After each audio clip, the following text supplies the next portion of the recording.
Hello, everyone. A happy Friday. I almost said July. I don't know why I almost said July, but it's November 21st. We are live. Another Brap rant. We got a lot to talk about. This came about as a result of the October 2025 Circana numbers that Matt Piscatella released. I believe it was Wednesday, if I'm not mistaken. Actually, I have the post right here. No, it does not tell me when Matt posted this. Matt is no longer on Twitter, by the way. The Console Warriors, I think he just, I don't want to say, they drove him out, more or less. And it's unfortunate. Matt had some great insight into trends, market analysis of the gaming industry, and a lot of the Console Warriors ruined that for some of us on Twitter. So he's actually on Blue Sky now. I do have a special guest this evening, though. Want to welcome to the stage here, Jim Ryan. Jim Ryan, former head of PlayStation. Jim, how are you this evening? I'm good, man. I'm good, man. How are you, Brett? Good. Looks like Jim Ryan's preaching, by the way, in that profile picture. as would be appropriate. We didn't necessarily say we were assembling the church tonight, but it'll probably be pretty close. Are we assembling the church? Should I get some water? I don't know. It's up to you, man. I don't have a sermon prepared for tonight, so I think we should improvise. Study, but it's up to you. No, I think we should improvise and take him to church on a Friday night at 6 p.m. Anyhow, no, great seeing you, Logic. You might hear my son in the background. He's playing Roblox, which apparently he's going to be playing Roblox until he's 45 years old, because that's the future of gaming.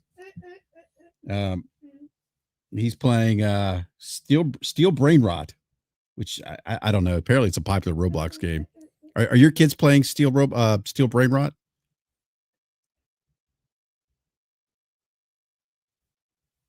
No, my kids. No. My kids do not play Roblox. No, so I've been shifting stuff around podcasting wise, and so and with my Apple stuff. So I don't have a thing over here to monitor the live stream. So I'm using my iPad, and for whatever reason, the YouTube app on iPad OS on iOS does not have a mute button.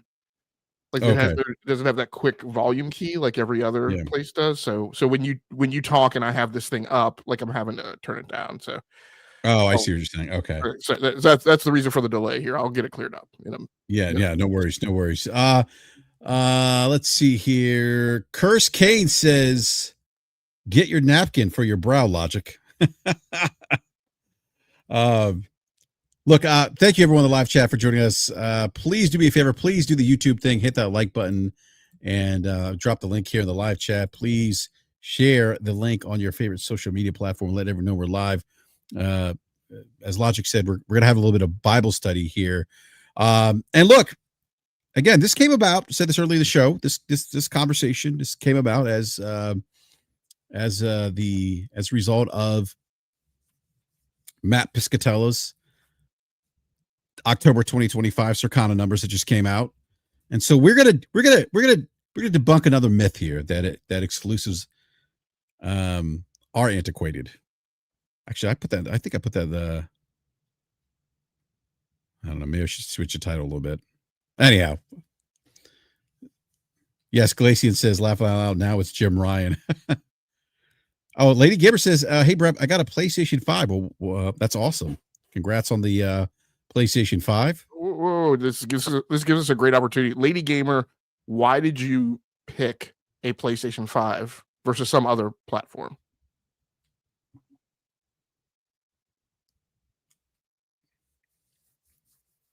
Probably not because of exclusives. Maybe not. I'm definitely curious. I want to take the opportunity to do actual consumer research here live on the show. Oh, there you go.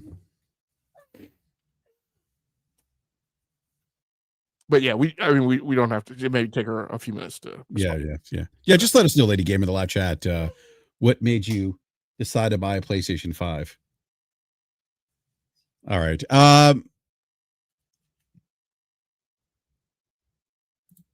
All right, I'm try looking up. I'm going to pull up Matt's NPD numbers here.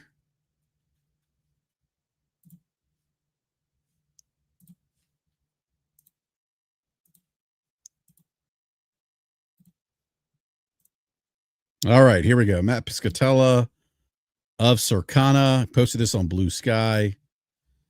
These are the going to go down to the October 2025 top 20 best-selling premium games in the U.S. Dollar sales, physical and digital, from digital data sharing publishers, excludes add-on content. Look at the list here. We have Battlefield 6 coming in at number 1.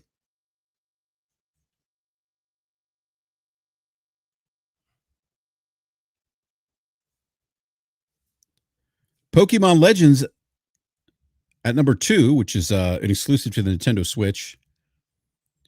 Number 3 is Ghost of Yote, which, by the way, Ghost of Yote released October 2nd of October. I'm sorry. Yes, October 2nd of this year. That's number 3, followed by NBA 2K26, EA Sports FC 26, Madden NFL 26, The Outer Worlds 2 at number 7. That's new. Little Nightmares is 3. By the way, Ghost of Yote the month prior had charted number 4. Little Nightmares off of what did it? It was like off of 3 days of sales. Yeah. So the way they ended September. Oh, right. It went into the first. Picked up the first like 3 days of October. Okay, yeah. I was trying to remember. I was going to say it was off. It was only off for 3 days of sales, but then I was like, wait, that doesn't. But yeah, I remember that was the weird month with the 5th week for retail sales reporting. Exactly. So it picked up the 3 days in October, and in 3 days, Ghost of Yote debuted at number 4, and now it's moved up to number 3. Right. So I think that's an important data point. I think we should get back to that. Little Nightmares 3, Digimon Story, The Stranger 9, Borderlands 4 was number 1, is 10. Great to see Ninja Gaiden 4 again. Big fan of the Ninja Gaiden series at 11. And then 12, EA Sports Football 2026, and another exclusive Super Mario Galaxy plus Super Mario Galaxy 2 at 13. So I'm not going to get into the rest of them, but you could see those here. All right, Logic. So you see Ghost of Yote, you see Pokemon Legends, both exclusives. One's number 2, debut number 2. Ghost of Yote in 3 days, debut number 4, and moved up the charts to number 3 with some additional time in terms of sales data for the month of October. What does that tell you, Logic, about Ghost of Yote moving up from number 4 to number 3? It tells us so many things, and I'm a little all over the place, perhaps. So I don't really have. I don't know if you tuned in last night, but we were talking about the Steam machine, and I'm going through my tweets. My tweets are all over the place, so I don't have this nice logical order. No so worries. We could start wherever you want. I think we should. Yeah, go ahead. Yeah, no, go ahead. No, I think we should start the conversation around Ghost of Yote and also Pokemon, the Pokemon ZA game, right? That just released on Nintendo Switch. Because I think when I look at these exclusive titles charting in Circana, right, and especially with Ghost of Yote, which in 3 days managed to chart at number 4. And let's think about that for a second. 3 days, in 3 days, it did what some titles do in a month, right? And I think that's important. I think that speaks to the fact that in some instances, right, that exclusive games can overcome the fact that they're exclusive titles or that they're limited to a single platform, right? I think that this speaks to it charting. I think shows that it was well received by the PlayStation community. I can't even talk today. PlayStation consumer on PS5, right? I think it speaks to a clear differentiation from its competitors. I think it shows that. I think that it shows that that people are actively buying exclusive games. I think this shows that exclusives, good exclusives. I don't want to say all exclusives, right? We talk about exclusives, we talk about quality exclusives, but I think that this shows that quality exclusives um, um, that high performing exclusives like this indicate that when you put out a good quality game, that you're going to see a healthy level of engagement. Now, Brep, the problem is that Ghost of Yote is only 3 out of 20 on that chart. Mm-hmm. And then you have something like Battlefield 6 that's at number 1. So doesn't that mean that in order to really be successful, PlayStation games need to be on the, like, that Ghost of Yote would have done better if it was on the same number of platforms as Battlefield 6 was? Yeah, I think in the short term, probably yes, but that is not PlayStation's overall strategy, and they're not looking at that short term revenue bump. They're looking at long term engagement off the back of exclusive like Ghost of Yote. Brep, I tried to give you a pop quiz, and look, I'm not going to say that you failed, but you definitely didn't get a 10 out of 10. Did I at least get like a 9 out of 10? Look, but my feeling is what it shows is that, first of all, and what I'm doing is I'm going through the dumb responses that I got to my post about exclusives this week. So this was one suggestion, right? That Yote is only 3 out of 20. So it's as if to say that's insignificant. Ghost of Yote isn't Battlefield 6. Battlefield 6 is a multiplayer game as a service PvP game. There's also a game that skipped ray tracing, and fans and buyers are forgiving of that because it is a multiplayer PvP game. So my point is that it's a false equivalency to compare the two and to chastise Ghost of Yote for coming in third. The other thing that I constantly talk about with these things is if Ghost of Yote was a multi-platform game concurrently, if that had all happened in the single, what we call in software development an SDLC, a software development lifecycle, if that had all happened as one holistic project plan, you have no idea whether or not that game would have been successful. You have no idea whether or not that game would have gotten into development hell. You have no idea what potential risks would have been realized, what negative impact that may have had in the game's delivery. First of all, you can't deploy that game to all platforms on a single technology layer because the abstraction layer that is being used on PlayStation is different than what is on PC and what is on Xbox. So you would have had to have multiple release branches for that game. You invite higher complexity. If you're trying to get that all done within the same schedule of 5 years or whatever it took them to do Ghost of Yote, you've got to cut some corners.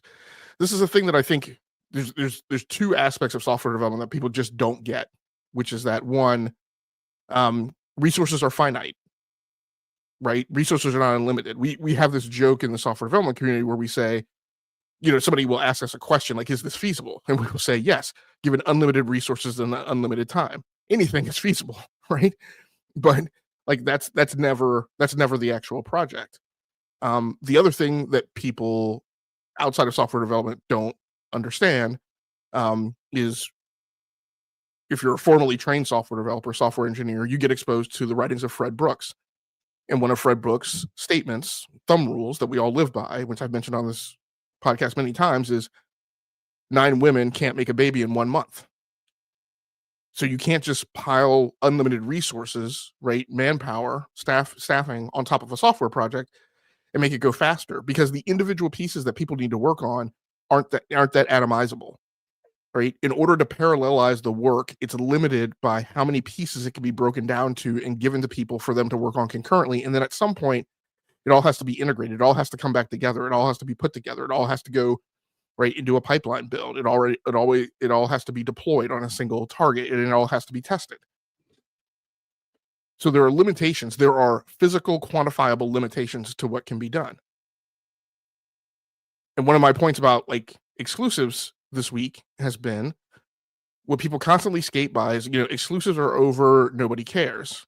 And I'm like, the fact that the game is 3rd out of 20 and not number 1 does not mean no one cares. You could say that not as many people care about Battlefield 6, sure.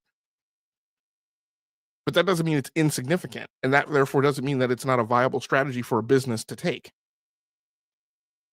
PlayStation has been trying to come up with something like a Battlefield 6. Not like a Battlefield 6, but my point is PlayStation has been expending money trying to come up with a live service strategy, and it hasn't proven successful.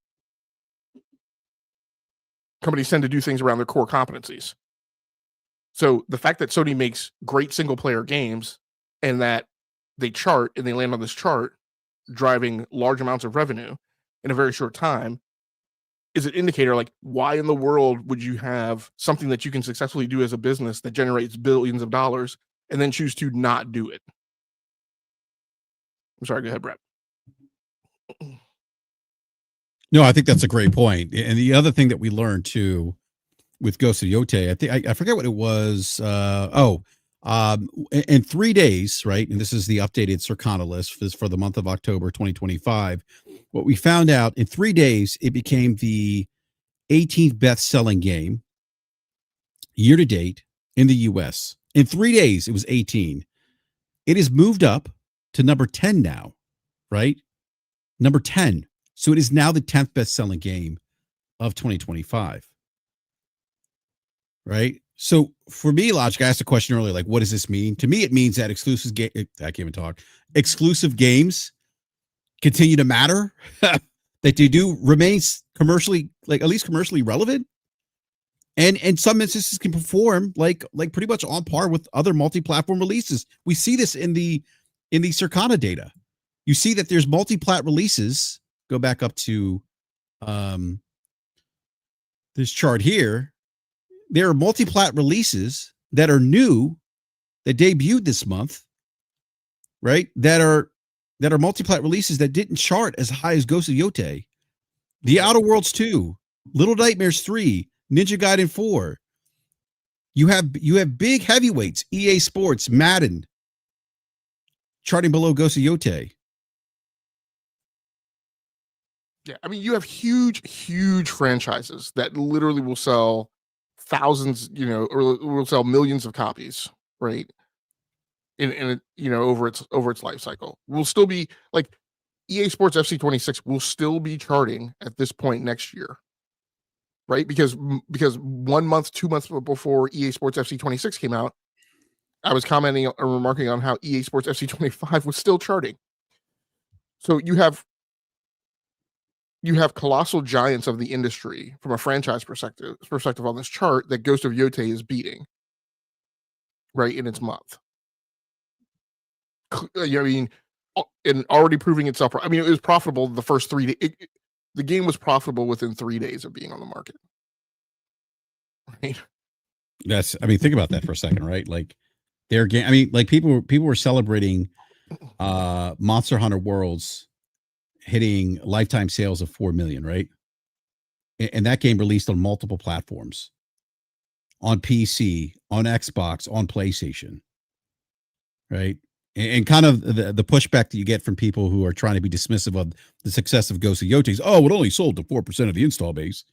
Well, if you do the math with Monster Hunter Worlds, you combine the entire user base, it's why aren't you keeping the same energy for that game? Why aren't we having those conversations around install base around Monster Hunter Worlds? Or what was the other game that we recently found out sold 4.9 million? Was it Kingdom Come Deliverance 2? I'm not sure. I don't remember. There was another game that we were talking about that just recently like went over the 4 million mark. That's also on multiple platforms. But we don't have those conversations around multi-plats that only sell to 4.5 or 7.5% of an total install base. Those games are considered, a success. But yet we have Yotei, that is the 10th best-selling game of 2025 in the U.S. Again, high quality. I think it's important to mention that point that this shows that an exclusive game that's of high quality can still compete, can try and do the things that I've talked about. And I feel like that I repeat daily on Twitter: try platform identity, and succeed commercially.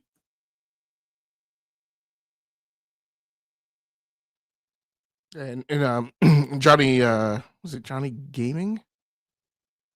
Johnny Gaming 9192 brings up a really good point, right? He says it's also like above 17 other games on the chart, which is a thing that people conveniently leave out, as this person who responded to me, like being a jerk, right? They go, it's only number 3 on the chart. Okay, like yes, I had to say, and I often say that when like the games that you just called out, and like even like with Assassin's Creed and I forget what other game I played, and Clair Obscur. People are always like, oh, that's not that many sales. Well, first of all, you right actually kind of like have no concept of what is actually considered successful in the industry. You're just pulling a number out of your butt that you think, right, based on no industry data and not talking to anybody in the industry. And I look at those numbers and I go, there's tens of thousands of games that come out each year that would love to have sold 1 million copies. Right? Because I don't look at the Steam data. I go over this all the time. 19,000 games released on Steam last year. Right? And I think it's something like only 8% of those games will do more than $100,000. Right? Which will pay the salary for one developer. Mm-hmm. So you have 17,000, 18,000 games that come out on Steam each year that don't even make enough money to pay for one developer. Right? Those games would kill for any of these titles that we say sold 1 million copies, 2 million copies, 3 million copies. And these people are always out to slander it, Yeah. I also think the other thing too, Logic, I was thinking about this earlier, is that I think that the success of Yote, and not just Yote, but some of the other exclusives that PlayStation has released, like Spider-Man has had a lot of success, God of War, The Last of Us, Part 1, Part 2, and again, more recently, Ghost of Yote. I think that to me, what that shows too is that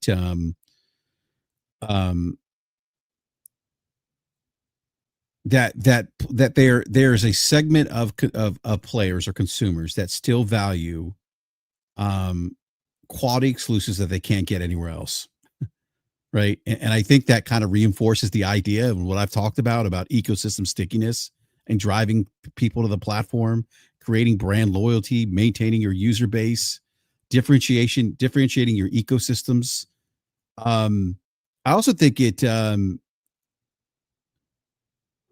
think it speaks to, and I think this is also reflective of what we've seen in the Sony financials. And when they say things like, I always forget what it is, that PlayStation 5 is the most profitable PlayStation generation to date? Yeah, most profitable. Yeah. I also think that like the success of this game speaks to how healthy and engaged that install base is on the PlayStation, that they're willing to spend money on premium content. Like a $70 game is nothing to sniff at, as much as we hear about how expensive gaming is, right? And that people on that platform are actively buying brand new games. They're going out and supporting these big AAA experiences that resonate with that particular with consumers on that platform. Games that give Sony its brand identity. And you're hitting on points and drum beats that are, people always talk about, it just makes sense, it's simple math. And you're hitting on the points that cause me to say it's not simple math, right? It is an entire business life cycle. And in that business life cycle, there are multiple dynamics. And so saying these kind of elementary, rudimentary, addition level arithmetic, right? Single mathematical operation type of arithmetic to describe this very complex environment just distills it down to a point where there's just a huge level of inaccuracies based on the assumptions you're going to make. Because one of the pertinent things about this list is, this person saying, hey, and on the other list, I guess we'll go over here in a minute about, sales for the year. Well, PlayStation only has, one exclusive on that list. I'm like, okay, you do understand on that list and this list here, all of these other multi-platform games are also sold on PlayStation. And when you dig into the data, you find that PlayStation is where they sell best. So now put all the Lego blocks together. Person goes into a store, goes into Best Buy, goes into GameStop, says, hey, I need to choose between PlayStation and Xbox. all the Xbox games are coming to PlayStation anyway, so that's not a differentiator. I'm not interested in Game Pass, as proven by the fact that we have 250, 330 million consumers in the gaming space who are not on Game Pass and only 30 million that are. So that's not a big product differentiator. Person says, hey, my friends are on PlayStation. There are exclusives on PlayStation I want. There's lots of different reasons why I want to be on PlayStation. I pick PlayStation. So that person walks out of the store with a PlayStation. They're going to buy exclusives. What does that gravimetric pull result in? That results in, at a macro scale, when you talk about all the other publishers say, hey, there's a ton of people on PlayStation. I'm probably going to focus on putting my game on PlayStation, and that's going to make me a lot of money. Maybe I'm less concerned about putting that game over on Xbox. And the wheel goes round and round and round and round, right? Person goes into a store and they say, hey, we're the biggest number of third-party games available over on PlayStation. We won't talk about a PC because it's a slightly separate competitive category, right? But right, so this whole thing is cyclical, right? Exclusives available on one platform sway people to make a decision, are part of the equation that sways people. Some number of consumers. Again, our whole point tonight is it's not zero. Because a lot of these yokels run around and will tell you that the impact is zero. As this person said, the person's statement, you've now just proved that no one cares about exclusives. And I'm like, dum-dum. The people who caused Ghost of Yotei to be number 3 on the chart is not no one. This is your problem. Your problem is you try and ignore a huge part of the market that actually has impact. And while you're looking at the software sales chart, and that's the only thing, and that's the isolated thing, the thing is that that's the data point. They buy this game, which means they must have bought the hardware, which means there are consumers who will buy hardware to get to a game, as you just said, Brap. And then they just suck everything along with it like a big black hole, right? Other third-party publishers, other people making peripherals, other people who prioritize wanting to participate in that ecosystem because that's where the customers are. This whole thing about Xbox, we need to go to where the customers are. Well, the customers are over on PlayStation. Well, I mean, that's what they're literally doing, though. They're going to the customers that are on PlayStation. That's why they're bringing games like Halo, Gears of War. They have brought all their tentpole franchises that for years drove that platform's identity. That's gone now. You said something earlier, Logic, about that it's not an insignificant number, right? And I agree 110% with you. If I look at this chart, top 10 best-selling game. I'm looking at the for the month of October. It's number 3. But think about this. I mean, this game, there's enough people, enough demand for this title that it drove it to number 10 and 1 month as the best-selling game of the year, ahead of other multi-plat releases that have been out longer. And took it from number 4 after 3 days and boosted it to number 3.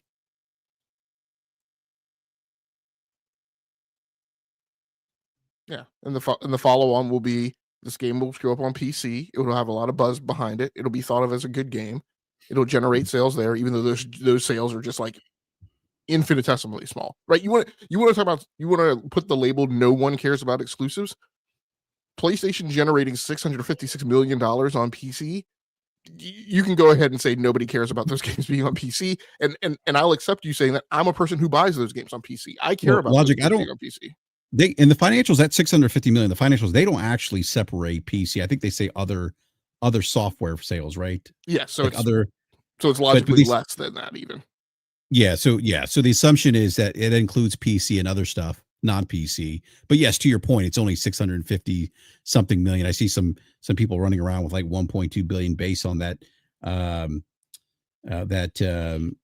I forget the name of the firm. It's not Ampere. It's something else. They got something else wrong a couple months ago.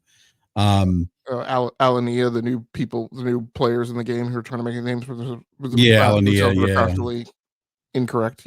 Yeah, they're starting to be. I'm starting to question their credibility a bit because they've gotten it wrong.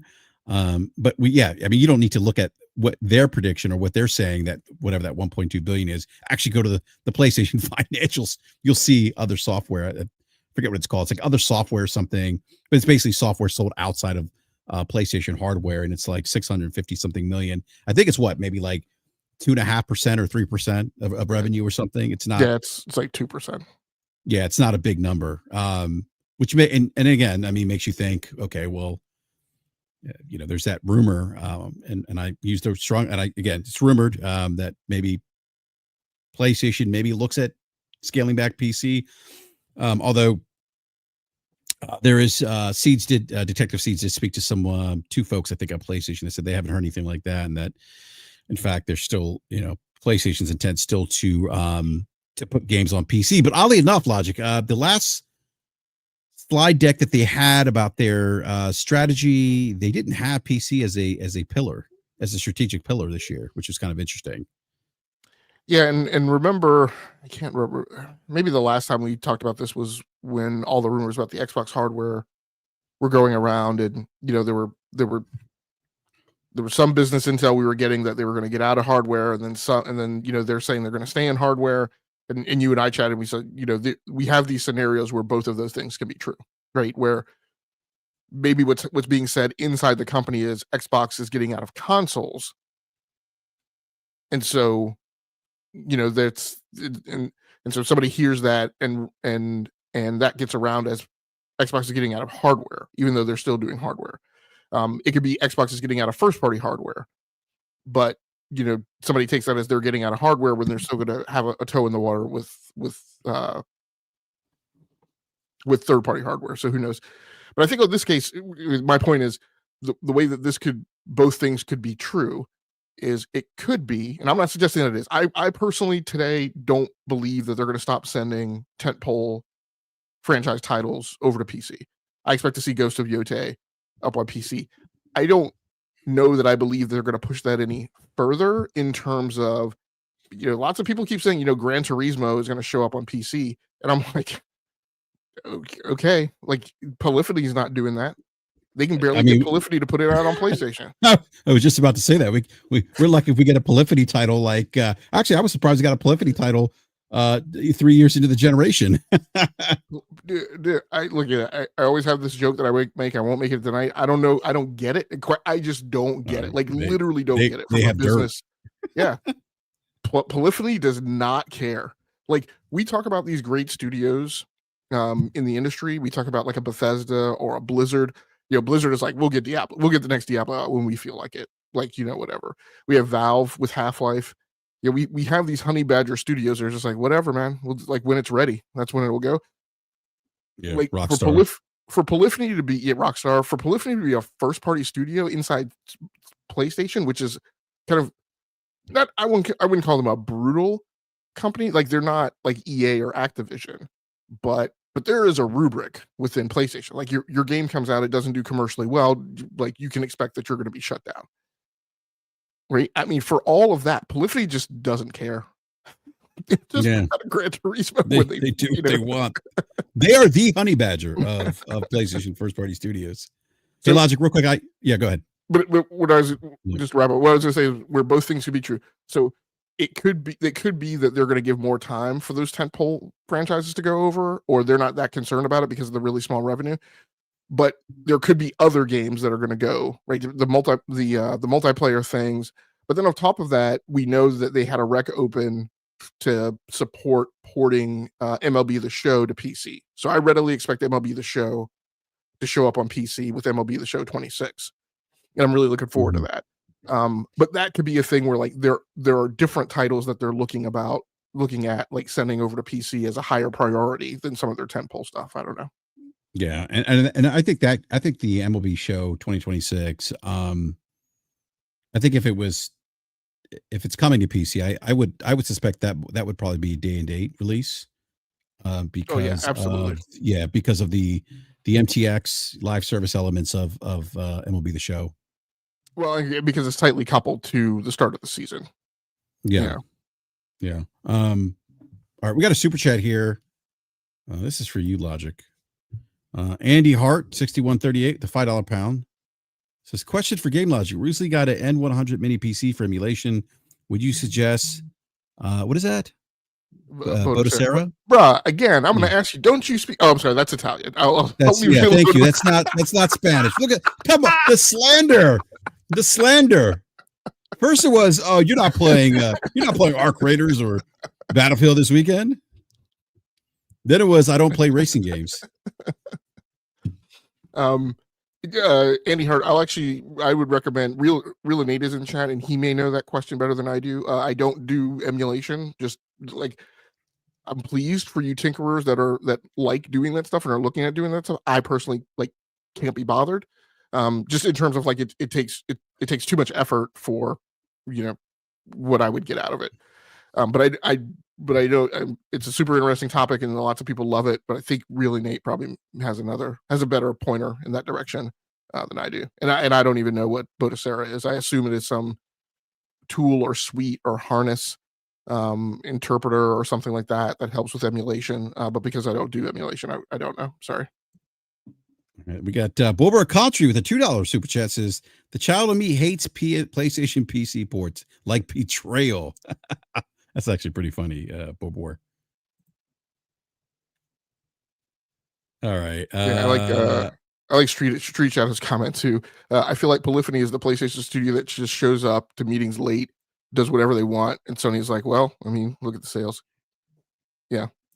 I won't go into tons of details, but there was a training school that I was at, and me and my guys would always roll in late with our sunglasses on because we'd stopped at McDonald's for breakfast. we were like the best students in the class, so we were just like, whatever, man. Yeah, whatever. Yeah, where do they got to get rid of us? They need us. Right. Yeah. I was going to say something. I forgot now. I had something to ask you, and it just slipped my mind with anyhow. So what were we saying, Logic? Talking about Yote. So the exclusives and the titles and the knock-on effects and how this drives, and people do this little nickel and diming. We're like, oh, it's only number 3 on the list. There's 17 other there's other things, and I'm like, dumb. Like, here are the 3 numbers that I keep pointing out to people that I'm like, PlayStation makes $31.5 billion in revenue. Xbox makes 24.5. PlayStation's ARPU is about $250 per customer. Xbox's is 50. 80 million consoles sold versus 30 million. Doing exclusives is not about how many there are on the chart, that there are no other games on the chart that are higher than them. Exclusives is about those 3 numbers that I just called out. Because exclusives are part of the formula that drive that. And Brap and I are not saying they are the be all end all. They are the singular thing that people care about. We're saying they're part of the mix. And that sometimes some consumers, out of, again, 450 million, 500 million consumers or whatever that are in the gaming market, some of them make that trip to the store, and those exclusive titles are their tiebreaker. Is it the tiebreaker with as much prevalence as it used to be? No. But running around here waving your terrible towel saying that they don't matter is dumb. That is a person on a political platform screaming some type of cult belief from the congregation hall that has no windows, right? And they're locked in the basement. and it's based on a political and philosophical belief, and it's not actually supported by the data. Numerous people came at me when we posted this stuff. You and I both did post on this, and said the data doesn't show it. I'm like, are you an idiot? Like, I mean, we're staring at one data point right now. Right. Exactly. It's like what are we doing? People act like because the chart is not mostly exclusives, that means exclusives don't matter. And this, again, and I apologize, you guys are hearing many psalms, which I repeat. I need to put these things all together in a Bible. I constantly say the gaming community constantly gets wrong the difference between correlation and causality. Right? So just because the chart doesn't have more exclusive titles on it does not equate to exclusives don't matter. Just because people are consuming more of a thing than another thing doesn't mean that the other thing should not be made. We've had this argument on other topics before. Like, we've had lots of people who come through and say, well, everybody plays multiplayer games. Everybody plays games as a service. Microtransactions drive everything. So that's the only thing you should do. And then we'll cut to another conversation. I'm like, God, like, do you not understand that if you want to go in that direction, there's lots of potential there. You could throw the Hail Mary and come up with a winner. But what you're going at is you're going at the 10 largest competitive factors in the market. And it's highly unlikely that you're going to be successful. PlayStation takes a path of exclusives, as does Nintendo. And their success puts them just below Battlefield 6. Right, which, by the way, the other thing is Ghost of Yotei had an infinitesimally smaller budget in compared to Battlefield 6. Battlefield 6 is put together by like 1,500 devs. Ghost of Yotei had a $60 to $70 million budget. We've got dum-dums running around yelling that, Ghost of Yotei being number 3 on the chart means that exclusives don't matter.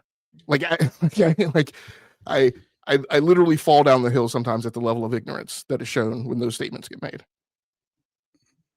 Logic, I have a question for you. I've been kind of mulling over this idea because I often hear PlayStation stuck in the old way, right? And then I hear them talk about they're like they look at the PlayStation brand now as a platform, right? It's not just the console. The console's at the center of the platform, the ecosystem, right? But when I hear people say you need to put your games everywhere, right? To sell, right? To sell more. Like, to me, that's kind of the old way. And what I mean by that logic, I'd be interested to get your thoughts on this. What I mean by that is that the new way is, yes, you sell titles, right? You have exclusivity for project differentiation to keep people engaged in the ecosystem, to attract people to your platform, to be that tiebreaker, right? And some people actually will buy a console, even though they may not be interested in Ghost of Yotei, out of the well, hey, you know what? Yeah, all the third-party games I want are here too. But you know what? Like, PlayStation makes really good games. Yeah, you know what? I might want to buy maybe that Wolverine game that I just heard about, right? Yeah, so you know what? That's the tiebreaker. Or maybe there's something else one of their studios is going to come out with because they have that recognition, they have that identity in the market as pulling out I'm gonna say something really bad, as putting out high quality AAA big blockbuster titles that you can't get anywhere else, right? But when I listen to the PlayStation leadership talk about the ecosystem, and then I hear people say, "Oh, that's the old way. What they're doing is the old way. They got to sell more software, right?" And the old way, you wanted to sell more software to kind of offset the lost leader or the lost lead of selling hardware, right? Because you were selling hardware at very thin, no margins, right? And you would make that up in hardware or software sales to very thin margins, right?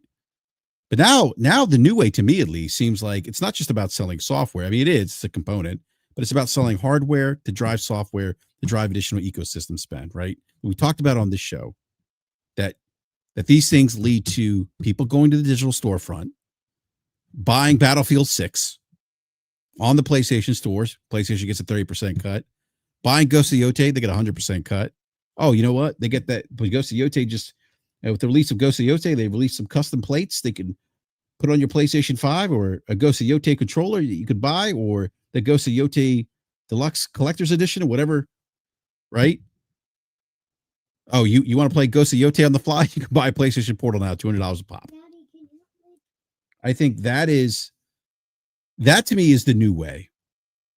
So what do you think about that logic? Like, I think about that. Like, I feel like some of the people that are arguing that what PlayStation doing is the old way, like their application of the old way is actually, like, I don't know if this makes sense. I'm trying to explain this, but like how they present the old way, or that Sony's doing the old way, right, is actually not true. That they're actually doing the new way. That this is the evolution of consoles, and that the people are saying this are actually what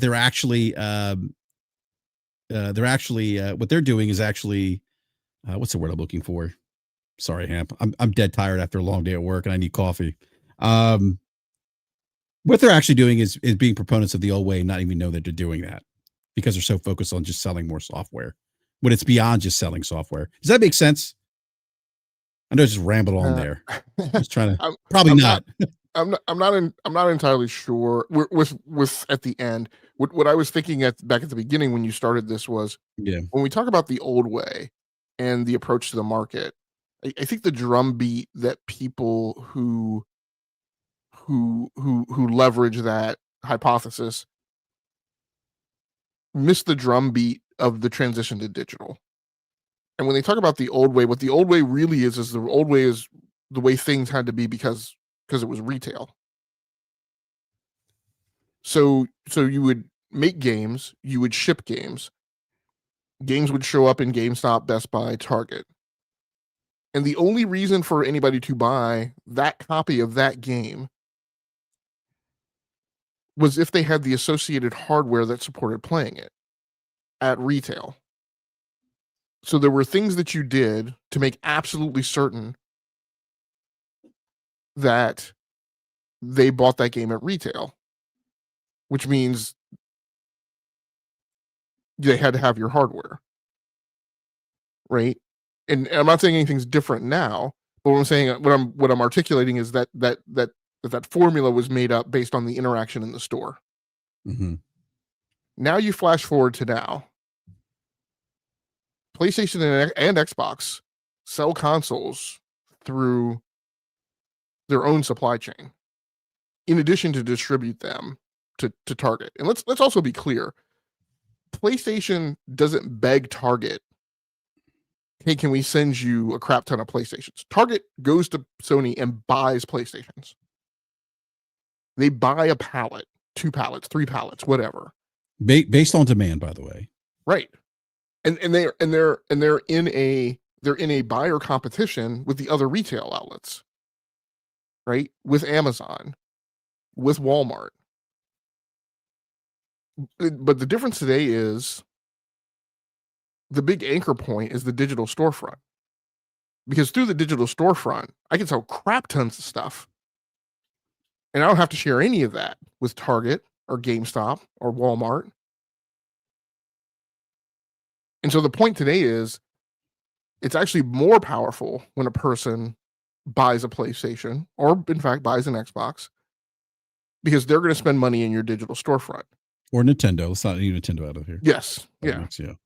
And from that, you're going to get, right, your 30% cut of everybody else's games who need to come to you. And why do third-party publishers, as I talked about before, why would third-party publishers be bothered coming to your digital storefront? Because you have the ability to sell to tens of millions of people. Which digital storefront am I going to prioritize? The one that allows me to sell to the most people. So I'm going to go to that digital storefront, and then I'm going to do this, balancing act, as Street Shadow mentioned, about, what's best for the project. Does it make sense for me to go to a digital storefront where my maximum sell through is 30 million people? Mm-hmm. But where there's some math where some of those 30 million people aren't even going to be bothered looking at my game to buy it, because they're going to want to play it in Game Pass. Mm-hmm.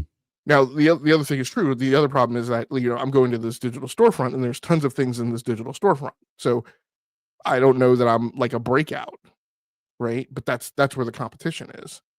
Mm-hmm. So my point is, today, what's much more important is the digital storefront. How do you access the digital storefront on a console? Yeah. Right. So again, you still have to put the console in people's homes. The point of that being, that is their access point for the digital storefront. Now, there's little teeny tiny ways you can decouple it. Like there's the PlayStation app on the phone, so you can go to the phone and buy a game. You can't play the game through the phone. They download it from your app, yeah. I mean, not conveniently. I mean, you could do remote play. You can go through other sorts of gymnastics and pretzel yourself, right? So you can run around on Twitter and claim that, I'm playing this game on mobile, but it's not a great experience. Right? No, it's not. So. Yeah, that was kind of my point, Logic. Like the people that are arguing that PlayStation's stuck in the old way, and I feel like the same people that are saying that are kind of contradicting themselves, because they're actually advocating for the old way because they've missed the digital storefront, right? And how hardware drives digital storefront transactions and drives that additional spend. That was kind of my point. I think I probably made it a bit too complicated because, like I said, I'm dead tired and need coffee. But That was really my point. I hope that makes sense. Yeah, absolutely. Yeah, because like the old way was like, yeah, you didn't have a digital storefront. You were relying on selling hardware and software would drive that. That still exists to some extent, but it's not. It's beyond just selling hardware. It's keeping people locked in, right? So that they don't go to Target and buy Ghost of Yote at the Target store shelf because Sony's got to split that revenue with Target. And same thing with other, and so they want to keep you in that storefront where you're going to spend, they're going to get 100% of that transaction, So let me grab the super chat here.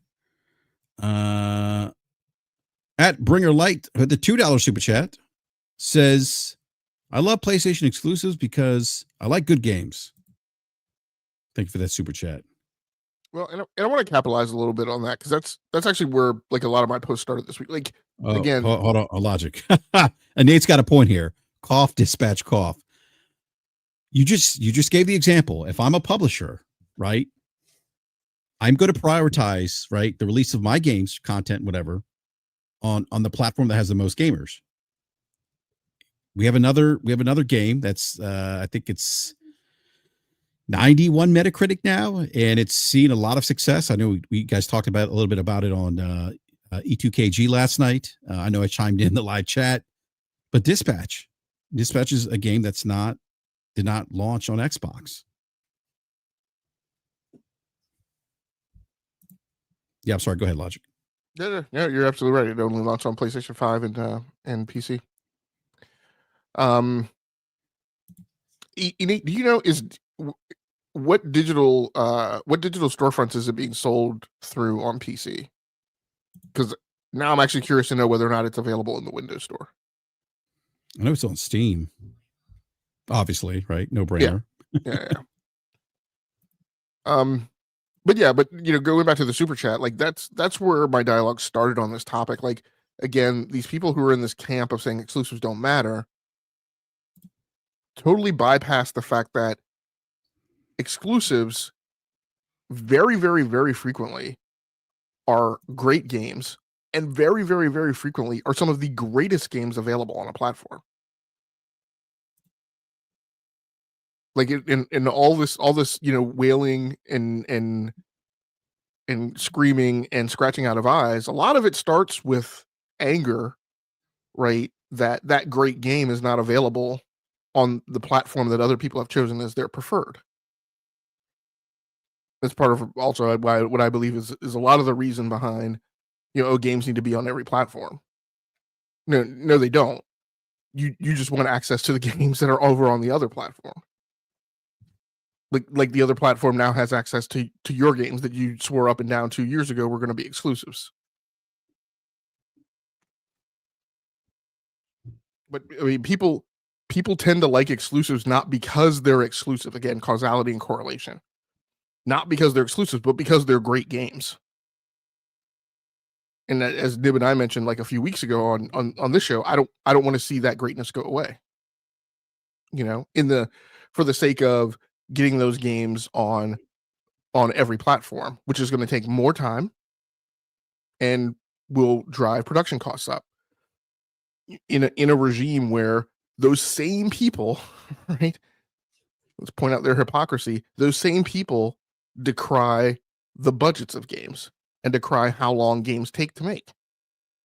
But yet they're over there yelling and screaming for games to do exactly that, to take more time and to have production costs be higher for the sake of sending them to other platforms. Because when they make those assertions, they always leave out the additional work involved. Nate's saying it's only being sold via Steam. Well, there you go. I mean, that team not only decided to prioritize PlayStation and PC, I think they also made the decisions that I said, which is, why am I going to put my game on PC? Why am I going to put my game in the Windows app when that's a horrible experience and probably doesn't move nearly as much revenue as Steam does? Yeah, they went directly to where the customers are. Yeah, the largest group of customers on both platforms. Right. And if I put it in that Xbox app Windows Store thing, that it's now its visibility is competing against all the games in Game Pass. Yeah, I think here we're down number is a great point. People have forgotten or never knew about opportunity cost. All right, Logic. I do want to shift some gears here a bit. I'm going to go to this post here. This is a response to Gaming Ledger. We read this. We read his tweet on Wednesday night, and I question this gentleman here. Is that if your idea, because he quoted, and I quoted him, if your idea of success is to funnel customers into increasingly expensive hardware, you will not seek success, which I disagree with. And I asked him, what is this based off of when we see consumer market dynamics data that say otherwise? What I meant was that you look at Circana, we're seeing that, exclusives are still charting, Circana and Yote being the more recent example of it being the 10th best-selling game in 2025. We know now that PlayStation 5 globally is virtually in line with the PlayStation 4 at this time in the generation, at this point in the generation, and it's actually trending ahead of the PS4 here in the US. And that, and then there's the Nintendo Switch 2. I mean, Nintendo Switch 2 is just selling gangbusters right now. It's the fastest selling console ever in the US. So think about that for a second. And it's, selling well ahead of the Switch 1. So his reply was simple economics. People have finite resources. Will look for the most bang for their buck. If you want evidence, let's look at console pricing. Where the last 25 years, you have a piece of hardware that you would need to sell software for. The hardware starts at 200, 300, and software for 50. Should I bring up my inflationary point here, Logic? Of $300, what it equates to today. Every 5 to 7 years, that goes up first to 300, 600 for hardware, $60 for software, 400 to 500 for hardware with the same price software. More focus on DLC and digital deluxe editions, and finally 300 to 500 hardware and software prices that went from 60 to 70 to now 80 before the extras. People start to nope out when their personal pricing ceilings are hit, and they have other commitments in life. Look, I don't disagree with that. I'm sure they are a subset of consumers that have a certain threshold of pain, and when that's met, they bow out, right? Or they look for other options. It would also be easier to justify buying 2 dedicated game boxes at 300 when prices would come down over time, and than it is when boxes are closer to 500 and go up during the generation. Look at total console sales each generation. For PlayStation, Xbox combined, they're declining each generation. That's actually not true. Xbox is if you look at the Xbox generations, the past 2 generations, Xbox is the only platform that has seen decline. PlayStation is not seeing decline right now. Nintendo's not seeing that decline either in the console space. Ideally, each console platform should add customers each generation. If they're growing, we've seen Nintendo just mentioned that, I forget, 10, 12% or whatever are new Switch 2 customers. PlayStation 5 is mentioned in their own financial reports that 30% of PlayStation 5 owners are new, do not own a PlayStation 4. Where am I here? People are increasingly moving to mobile and PC, if not dropping out of the market entirely, because those platforms have multiple uses. I think that would have happened regardless. Everyone needs a phone and computer. If I can play a majority of the games I want on those devices, what kind of games are those? You're not getting console. Well, I shouldn't say you're not getting console-like experiences. You can get some console-like experiences on phone. Obviously, you can on computer. But I do think if I look at Steam, the top-rated Steam games aren't necessarily the traditional console type games, and I would argue the same for phone. If I can play a majority of those games I want on those devices, why would I invest $500 in a box with one purpose? That's fair if he doesn't want to do that, but other people do. As for your this is the part that kills me right here. As for your precious exclusives, when your hardware is the same as other platforms, why would you limit yourself to selling on one platform? For the reasons we just discussed earlier. The cost to port is so small compared to the budget of a AAA game. It becomes easy money to put your game on multiple platforms. It is not easy money. Logic, I'm going to let you have the first bat at this tweet here. I'll probably start with the write-up that I did to refute it. You want me to pull that up? If you can find it. All right, give me a second here. I'm sorry, I'm being dumb. I will put the link in the private chat. All right.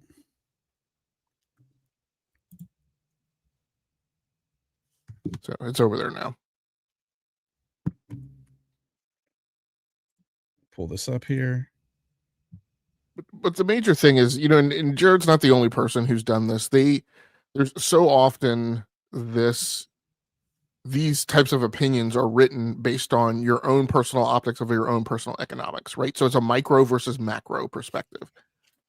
And the problem with that is, look, and I'm going to admit it because it has happened to me because the market, and Piscatella has recently said this also on delayed input.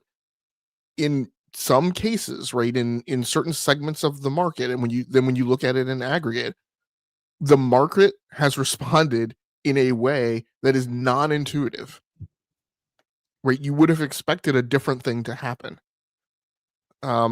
It's a great point. Piscatella talked about that. He was surprised by how well the industry overall is doing in light of economic pressures, higher cost of living, things like that. But yeah, I'm sorry. Go ahead. Yeah, I mean because I didn't put it. I think I was thinking it, but I didn't put it in this response.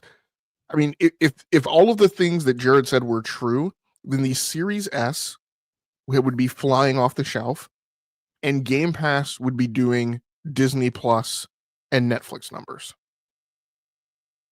right? So what I did put in this write-up was, oof, lots wrong here. Your personal economics around the market's economic behavior.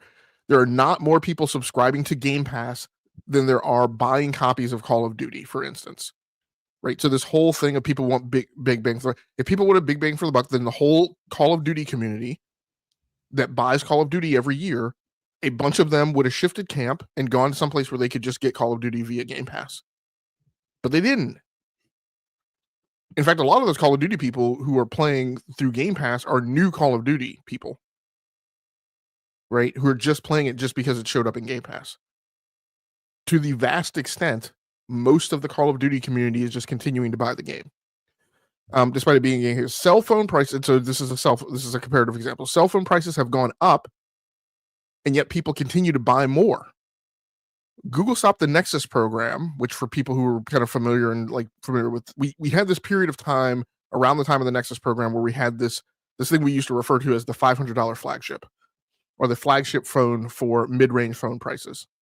And there were phones that were available that had the same specs as flagship phones, but they didn't have all the goofy software on top of it, and the TouchWiz and One UI and Sense UI and all that crap, because people didn't want it. We just wanted pure Android. And so there was a brief time where you had the Nexus program, you had the Essential phone. It's kind of where it was the company Razer bought, not the Nothing phone, the Nest Robin, I think it was before then. But there was these kind of high-end phones that you could get for like a song and a dance for $500, and then they went away. Why? Part of the reason they went away is because Google stopped supporting it, because Google shifted their phone output to the Pixel, which sells at it sells for twice the price of what the Nexus phones used to go for. So this whole thing of people want a buck, people aren't going to keep paying higher prices. No, wrong, incorrect. They do. Google stopped the Nexus program and moved on to the Pixel at flagship prices, and Pixel has outgrown Nexus. Google makes more money off of the Pixel program than it made off of the Nexus program.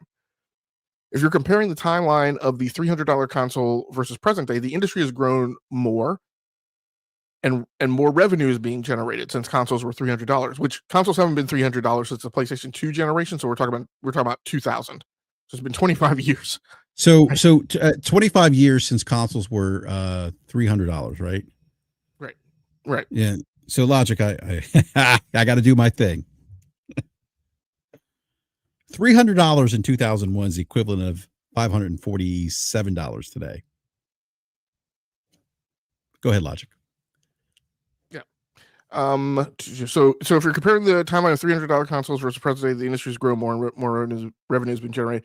Xbox has sold fewer consoles because they've been losing market share, right? Generation over generation over generation. They peaked at Xbox 360 and they've been in a backslide since then.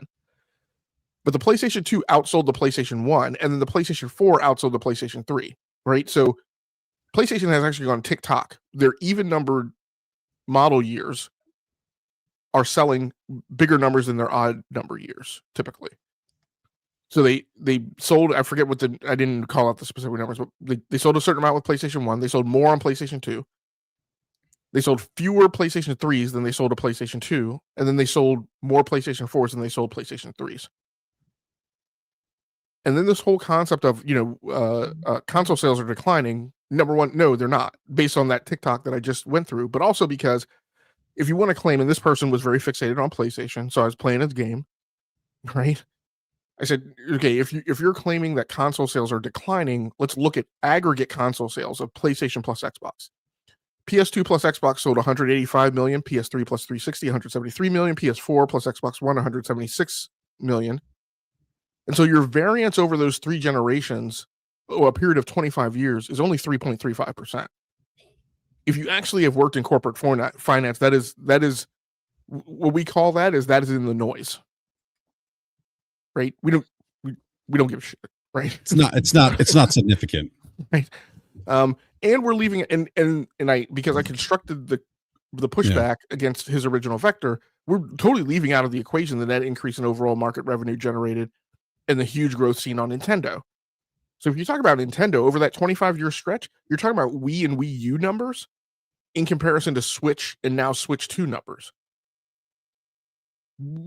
Obviously, Nintendo has seen a crap ton of growth and has gone from where they used to generate $4 billion in revenue to where they're now generating $14 billion of revenue. Right? If you bypass the analytical anomaly of last year, where they kind of cratered, right? But when I wrote it in another post, that's because it was the last year of the Switch. Nobody was buying it. They'd already told people Switch 2 was coming, but they didn't get the Switch 2 out before their fiscal year ended. Yeah. So my point is they are not declining each generation, staying relatively the same and yet generating more revenue overall. And contrary to the dogma people profuse, customers are cycling in and out, right? This whole notion of like they're selling to the same people over time. No, gamers are aging out and new gamers are coming in, and we showed the data. We've showed it multiple times how there's actually, the younger generations are actually playing on consoles more than the generations that are aging out. At a certain point, markets become mature and there is not bonga growth, but to suggest decay and sunsetting is BS.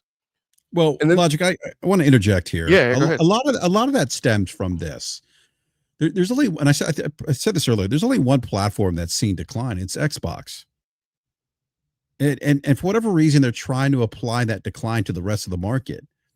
But Nintendo and PlayStation aren't seeing those types of declines. I mean, we have PlayStation, their own financial reporting saying, look, this is the most profitable PlayStation generation of ever for us, right?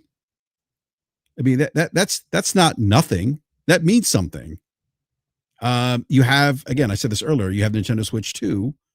That is the fastest selling console in North America in the history. And clearly outpacing Nintendo Switch 2. But I'm sorry, go ahead. So then I get to this whole thing of this is like at this point I feel like, okay, it's just a badly constructed argument, but I flip my lid at the point of everybody needs a phone and a computer. I'm like, no, everyone does not need a desktop general purpose multifunction computer. People are getting by on Chromebooks, iPads. Many people will just say, hey, I just need an iPad and a keyboard, and that entry level $315 iPad suits most people's needs, right? It's as if this person has completely ignored like the entire last decade of tech journalism and blogging and podcasting, where we've talked about, and we have a very common line where we say we're now in the post PC era, right? Where you don't have to. This is we've moved beyond Windows 98, 98 SE, and XP. And we've gone into this era where people don't need, and mostly when people make this comment, everybody needs a computer. They're really talking about a PC and they're really talking about a Windows PC. We're not in that world anymore.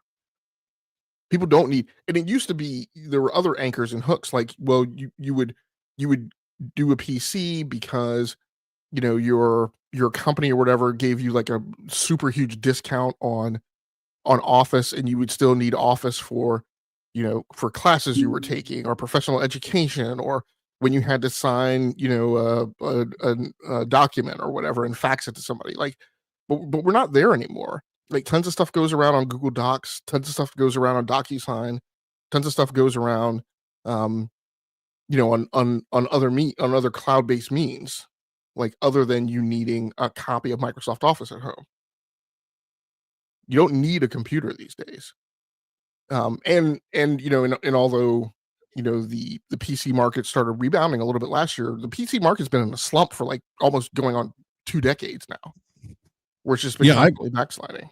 It's a lot of people don't bring that point up. They say the growth is PC. Look, it's taking off, but you're right. Like PC had been slumping for a long time up until recently. Yeah, and where that comment is valid, like that's the point. Is like actually the only place right where PC is growing in air quotes is because the only reason anybody needs a PC these days is really for gaming. So again, what that points to is that people like there used to be an argument, and we used to talk about it in tech blogging and tech journal, and we used to talk about like, look, there's a certain point where you can say it makes sense to have a gaming PC because you got to have a PC in your house anyway. So if you're a gamer, you may as well get a gaming PC because you can game on it and you can cover down on all this other stuff that you got to do. But all this other stuff that you got to do doesn't exist anymore. People do it on these alternate devices, and a lot of people just do it on their phone. I bought my mom. I gave my mom a Lenovo ThinkPad. I don't know, maybe 15 years ago. I haven't bothered replacing my mother's laptop. She doesn't need it anymore. She's on an iPhone. She can do 90% of what she needs. Because again, the primary use case for the normal consumer at home is that they need to access the web and they need to access email. And all that stuff is cloud-based. People do not run local email clients on their PCs anymore. The only people who do that are the people on Macs. Because for some reason people still like Apple Mail. But nobody else does that. Nobody else runs Microsoft Outlook desktop client at home. Nobody downloads Thunderbird or Eudora Mail. So anyway, Windows laptop sales have declined, and phones have gotten more expensive, and brands like Apple actually sell more of their higher end phones versus their low price SKUs. So again, the whole notion that everybody's just doing a race to the bottom and looking for like the best deal that drives everything is just incorrect. So that's it. And I'm not saying that the things that he brought up as they were the things that swayed the market. And I'm like, great Scott, like everywhere in technology, we have points and indications and data points that is not true. The only tablets that matter anymore today are iPads. And Android tablets were sold and widely available, and they were cheaper. But what the market said is we don't want the cheap stuff. Literally, the market voted that we want to spend more money for a quality tablet. And then I mentioned all this other stuff about the phones and stuff like so. And this ties into the conversation that we had earlier in the week, right, on the core show, where I was like, you guys think that the market is swayed by? I'm not saying this to insult anyone. I'm just saying it as an economic reality. You're saying the market is swayed by the people spending the least amount of money, and I think we're starting to get to a point where we need to start having a discussion that maybe the market is swayed by the people spending the most money. Well, it absolutely is. I mean, it's kind of one of the things that Piscatella hinted at when he talked about, the group of consumer that lives in a combined household income of, I think, $250, right? And they're the ones that are driving a lot of the spend. They're the ones that go in, look at the Nintendo Switch 2, understand that, hey, I bought a Nintendo Switch 2 7 years ago. It's more money now. Things and they rationalize it as, I forget what he exactly says. I think he says something like they rationalize it as, the price of goods, whatever, go up, products go up, and they go out and buy it. They don't think twice about it because they want it. Oh boy, we got a live one in the chat here, Logic. Yeah, I thought Jared was look. I don't disagree with the perspective that they are people that are going to feel the pinch, right, with an increase of console hardware, increase in price of games. I get that, but I felt like he was being dismissive or trying to act as if price increases are proof that exclusives are bad, or that they don't matter, or that business model is antiquated. It's like, no, like we have Ghost of Tsushima here as a data point showing that that's not true. What I really thought was disingenuous logic, and you talked about you gave those numbers of the console sales each generation declining. I thought that was really misleading. I mean, that's like the Switch. I mean, look at the Switch. like as successful as the Wii U was, look what the Switch has done. Look what the Switch 2 is doing now. And you know, and or I'm sorry, not the Wii U, the Wii. People like to bring up the Wii U as proof that exclusives don't sell consoles. I'm like, guys, that is an outlier. That is not proof of a broader trend. Um, you know, and I think that when we look at when we have the conversation around, oh well, you know, because I heard it this week. Oh well, PlayStation 5, you know, they're having a harder time selling consoles than they did. You know, blah blah blah blah. I'm like, okay, guys, we got to remember something. Like at the start of this generation didn't really start off with a bang. We started this generation off wearing masks and standing 6 feet apart from one another. You know, and having to wait outside of GameStop until the guy who went in GameStop before you got his PlayStation 5 or Xbox Series console, then walked out. And there were supply chain issues for quite some time. Yeah, I mean, The I started this and- on Xbox. I started this generation off on a Series S because it was the only thing I could get my hands on. yeah, and I think the other decline, if people are bundling decline of consoles, like no, understand that if you're bundling the decline of console sales this generation and saying, see, this is proof positive, you know, no, like understand that also includes that really that the only that includes that includes Xbox, which is the only console that's seen a decline, you know, from its previous generation.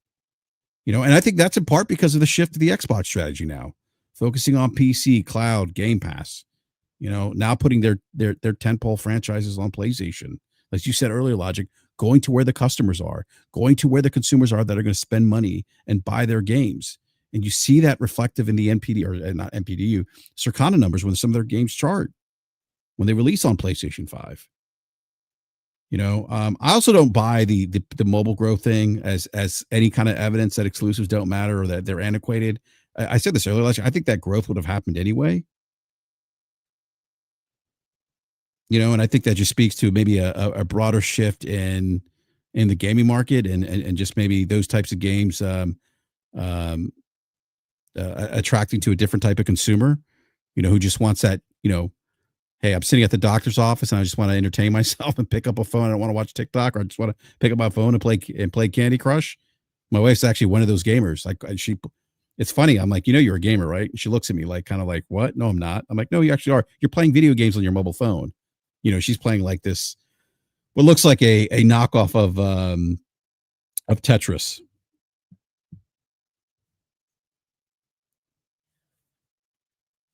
You know, and the idea, like, you know, if he said if your hardware is the same, why limit yourself, you know, to selling your software? I think that's what he said, right?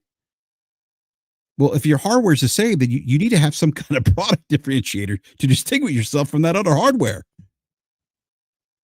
Yeah, and as you mentioned earlier in the week, like Xbox has with Game Pass. Yeah, I mean, Game Pass is a product differentiator. Play Anywhere is a differentiator for the Xbox ecosystem. I also didn't agree with the porting is cheap thing, Logic. And I'm surprised. Did you mention that in your response? No, because I know we've talked about that. You know, the required optimization, the QA, all that other stuff that goes into it, right? And it has a tail, right? I mean, Yes. and again, anybody who's done product development, product management understands that, like, one of the things you look at is you look at the amount of cost that's associated with O&M based on the number of versions that you're keeping current. And so from a configuration management perspective, when I'm maintaining 5 different versions of the software, that costs more money than 3 different versions or 2 different versions or 1 different version. When I need to do like a major change, like say I want to roll out DLC, now I'm doing that across different versions, right? So that cost goes higher, that complexity goes higher, the amount of testing associated is higher, QA. So it's not. Yeah. Yeah. You can argue that I mean, he's drawing this comparison to, you know, the cost for a port, right, as a vertical slice is small in comparison to a big AAA game. Sometimes that might be true, but sometimes it's not. Because again, I look at Ghost of Yotai, it's got a $60-70 million budget. What's the cost associated with a port? Right? I mean, that cost doesn't necessarily move linear, like in direct correlation to the overall cost of the project. There's a certain extent it does, but it's more complicated calculation than that.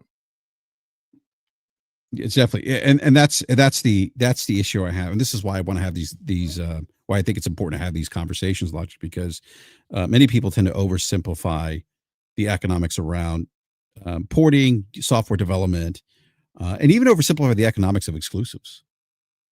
You know, that somehow like these platform owners value that additional retail sale, right? And I think I explained this on Crossfire a couple weeks ago, that that they, I don't disagree. You certainly would see a short term, I can't even talk, a short term bump in revenue by doing that. Like, I wouldn't argue that, but that's not the strategy, and that's not what they're looking to do, because that's not going to drive additional monetization for them inside the ecosystem. They want to figure out how to get more money from you outside once you buy that exclusive or that third party game. Well, and to acquire more customers, right? Because it's a customer acquisition game. Yes. We've talked a lot. We've tried to level up the conversation on this podcast, right? So all the other podcasts talk about revenue. We talk about profit. Then we started talking. Then we added ARPU. Then we added RPPU. Right now we've added CLV. And so there's a customer acquisition part to this where you're trying to nab a customer, keep them anchored into the ecosystem, so that your total revenue that you generate from them over time is not simply transactional. You're not looking at getting a customer that comes to you to buy one game and then goes on about their business right on whatever other platform they're on. You're trying to get a customer that comes to you and spends, $250 a year, $500 a year, $750 a year, more money when generations flip over. And you're trying to get that customer that constantly comes back to you buying stuff through your digital storefront, buys your first party games, your third party games, buys your accessories, your panels, your DualSense controllers, subscribes to your services.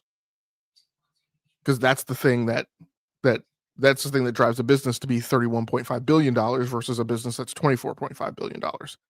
After that business has expended in excess of $100 billion, right, to get out of the range of Nintendo, who was right behind them in the revenue they were generating. Yeah, I want to highlight something here in the chat. Damn good 7525. Here's the thing. You're welcome to come here and have a conversation in the live chat. We don't do the emojis and the laughing memes. That's not the kind of conversation we have here. Yeah, it sounds like you lied when you had to do your age verification on YouTube, because the minimum, right? You don't seem like you have the level of maturity that's required for somebody to have a social media account. Yeah, no.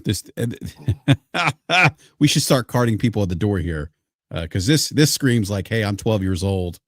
So can you bring it back up on the screen? I'm sorry. Yeah. So your comment: 5 years since the last Ghost of Tsushima game, irrelevant. That has no objective impact on the conversation we're having. Of course, it would sell. Again, that's a presumptive bit of speculation, has no objective, tangible impact. But where are the sell numbers from Death Stranding 2 or Lost Soul Asylum or Baby Steps? I mean, again, so you can come here and you can atomize and you can look at a per title sale. But that's not my point. My point is that the overall PlayStation business, I rattled off a bunch of numbers. Maybe you were here, maybe you weren't here for that. Sounds like you need to be here on time for class. Because when you miss the first few minutes, it appears, you go off on these tangents from all these Xbox podcasts you listen to. You're probably the student that needs to be here for the full class. Don't be skipping. My point is that the PlayStation business is $31.5 billion. The Xbox business is $24.5 billion. So your random conjectures here, where are the sell numbers for Death Stranding 2? Where are the sell numbers for Xbox? For all the resources that they have, why are they not at the equivalent of PlayStation? Why haven't they sold as many consoles? So we can toss whataboutisms about, but my point is that one company is pursuing a strategy that includes exclusives, another company is pursuing a strategy that does not, and the other company is doing better, objectively, tangibly, quantifiably so. So you throw out, and I've seen some of the other comments you put in here. I've seen all the other stuff you put in here that are whataboutisms and your attempts to have an aha moment. You have nothing to say about those objective metrics that I just threw out. No, a lot of what he said, a lot of it's just conjecture.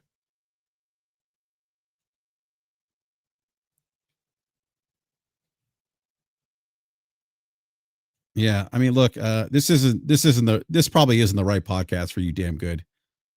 It's exclusives are not selling PlayStation. That's actually not true. Yeah, again, like the things you're throwing out, casuals that Fortnite, Roblox, Call of Duty, Warzone, and every free-to-play games are buying consoles. Yeah. Again, you can play those games everywhere else. Everywhere else. You can play them on mobile. You can play them on Xbox.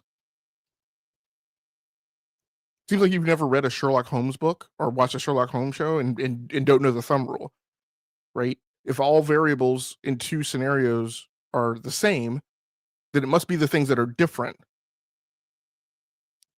Yeah. And what is different about PlayStation and Xbox?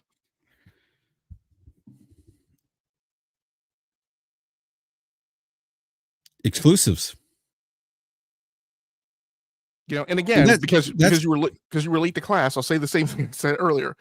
I am not saying that it is only exclusive. Like you're in here trying to make binary singular statements, right? One above all. I'm not saying that it's only exclusives that are selling those consoles.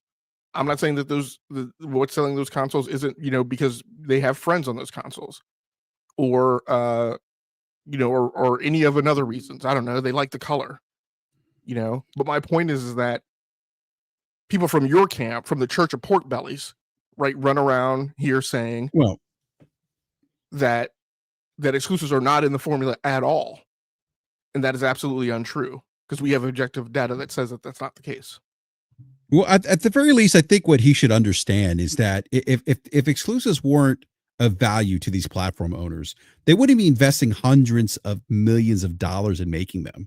They just wouldn't do it because there wouldn't be an ROI. There wouldn't be anything that said to them, hey, we are getting a significant ROI off this investment. Like they would stop. Companies don't like burning cash. They don't like doing shit. They don't like doing stuff for shits and giggles. This is the part that really frustrates me, Logic. At a very minimum, you should at least understand that point. That for the better course of 30 years, they've invested in exclusives and they continue to do so. Why? Because the juice, as we say on the show, the juice is worth the squeeze. They're not spending hundreds of millions of dollars not to get some kind of ROI, damn good. Like, you should understand that.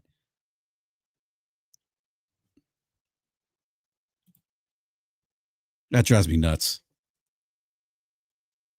Yeah, and Corey Massey brings up a good point, Until Phil said exclusives were bad, loudly, right? Until he said it, it was, Starfield's going to be exclusive. All these Bethesda properties are going to be exclusive. When these Activision properties get revitalized, they're going to be exclusive. But now all of a sudden, right, because the corpo has told you to believe something else, you guys run around and spew it. Well, let's just be yourselves. Yeah, that's a great point, Logic. I don't know if we've really have discussed that on this show. Maybe we have. I don't remember. But this conversation, this narrative, wasn't born out of an influencer or a pundit having this aha moment that, you know what? Yeah, maybe it would be a good idea to have games everywhere.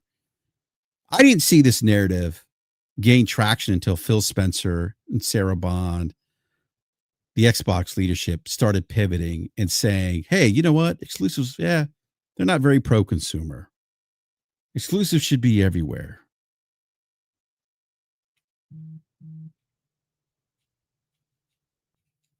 And all of a sudden, and you're right, it's crazy. I don't understand, like, how as a consumer you would just parrot something that a corporation is saying word by word, and that you're going to live by that, right, as gospel. You're going to incorporate that into your life and say, you know what? Yes, they're right. I'm going to listen to everything they say. I'm not going to question anything.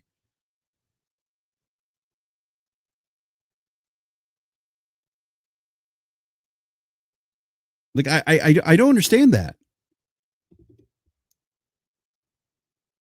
Because you're right, Logic. Like that, this conversation, this narrative, wasn't born out of some grassroots movement. That seed was planted by leadership at Xbox. It's another reason why I find the narrative a bit disingenuous too, because they're just parroting what Xbox is saying and not realizing that Xbox is saying this because they are pivoting their strategy. They're trying to sell you on this idea, this new strategy that they're trying to that they're creating, that they're trying to execute on. Yeah, and the intermediate reason, right? The intermediate cause is they're trying to manipulate you, and you guys don't get it. They're allowing themselves to be manipulated and not think for themselves.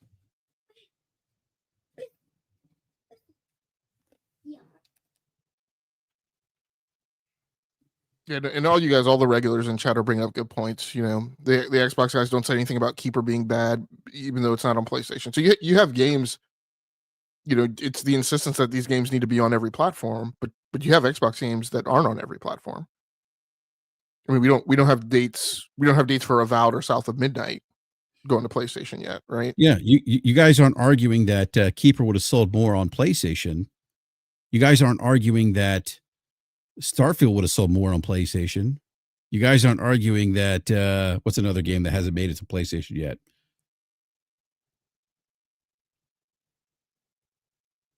Is Doom the Dark Ages on PlayStation? It is. Forza Motorsport is not on PlayStation though. Yeah, Forza Motorsport would have sold. I mean, like, it's Hidden Sight was right. Like, it's South of Midnight. Yeah, you guys aren't arguing that South of Midnight would have sold more if it was released on PlayStation. Like, why aren't you applying your, yeah, go ahead, Logic. No, but then they'll apply duplicitous logic and say, oh, well, see, exactly. Xbox gamers do still get some exclusives, so it's not like Xbox is entirely third party. I mean, no, but the thing that we're calling out is that the corporate voice track, and by way of you guys repeating it and just kind of bootlicking, following along with them, is not consistent. The problem you have, and the problem with Damaged Goods or whatever his name is saying in this chat, and the problem with their whole dialogue is that you guys literally need to you guys need to pay people to be lore masters, because you guys go around and tell so much obfuscation, send up so many decoys, send up so many distraction rounds. You are so hypocritical, and you've moved the goalposts so many times that you literally can't keep your own narrative straight.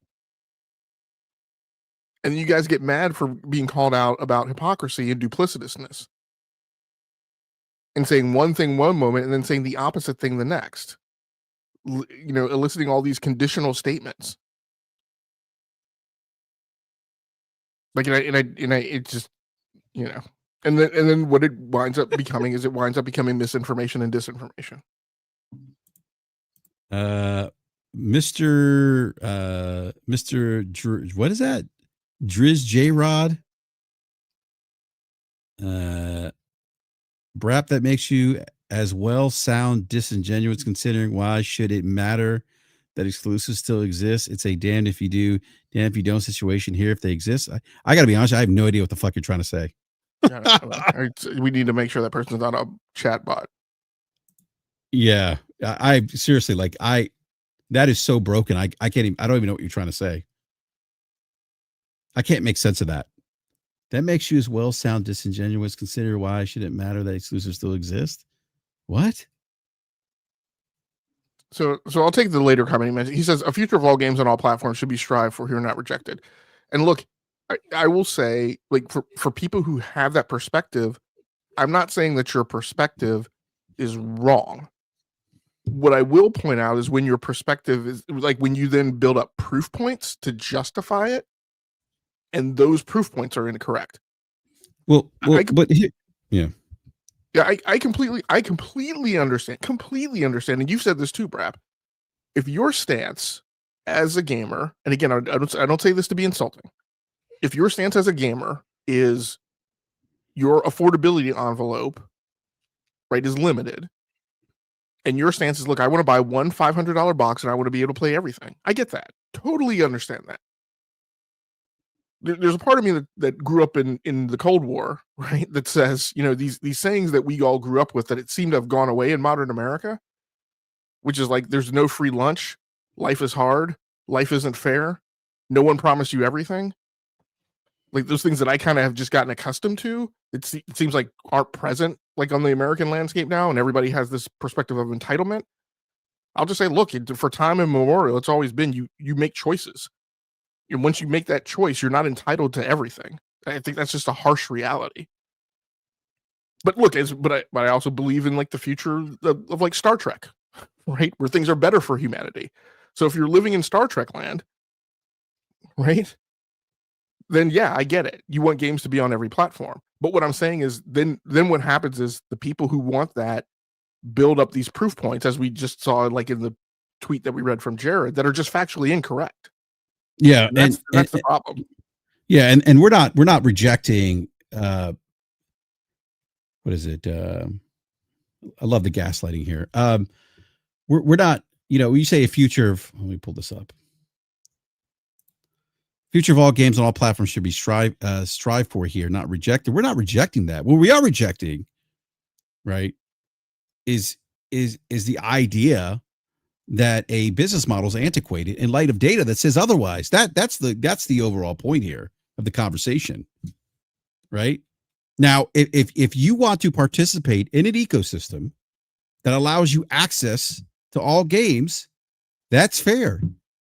I'm not saying you shouldn't participate in that ecosystem, but you also need to understand, I think to your point, Logic, that they are consumers. There are many consumers that value having product differentiators that are built into their ecosystems because they see value in those things. That's not inherently bad either. I think I said this on this show before. Like we never. It's always pitting one business model against the other. Both sides do this, by the way, right? We're not doing that on the show, Mr. Whatever your name is, Driz J Rod. We're not doing that. Yeah, and that's kind of the point I brought up earlier today, right? Which is that like J Rod, I'm not saying you need to drop your request and desire. But what I will say, because it goes hand in hand with the content creators and the influencers that are stumping for your interests, and that's fine, is that those people try to be dismissive and marginalizing of those of us who think differently. As Brap just mentioned, and as a person who works in software development, this is my opinion and my belief. I get high quality products when people make exclusive content. When that development team is allocated to make a game for a focused singular hardware platform as their priority, and that team is not distracted or bothered by the needs and demands of getting that game onto another platform, at least not in the initial project IMS, right? I believe that increases the likelihood that delivery is going to be a great game. And I find that of value. And I believe that your guys' philosophy that games need to be multi-platform, they need to be on every platform, I believe that will result in lesser great games being made. And I believe that will result in me not getting as many great games on as many platforms. And I believe that will dilute the industry on the platforms I like to play on. So I get, and I'm not taking away from you your consumer interests. What I have a problem with and what I get offended by is when people try and take away my consumer interests. When people try to marginalize my gaslight you. Right. When people try and say that you. When people try and say my consumer interests are only driven by a need for PlayStation to win, I could care less about PlayStation. I would like exclusive games to also be on Xbox and for them to be great games. I would like exclusive games to be on Nintendo and be great games. I love it when we have crisis moments, when games on PC are coded and targeted for the best GPUs. And quite frankly, those developers say, like, if you're on a 2000 series GPU, I'm sorry. You know? And that's not draconian or unfair. That happens. And we don't say anything about it. Right? Doom the Dark Ages, which comes from Xbox, the company that is running around saying games need to be on every platform, we need to be in this utopia, blah, blah, blah, blah, mandates you use ray tracing. And on PC, everyone does not have a ray tracing capable card. They excluded part of the industry from playing that game. And even if they do have ray tracing cards, if you have an older generation initial ray tracing capable card, it doesn't play the game well.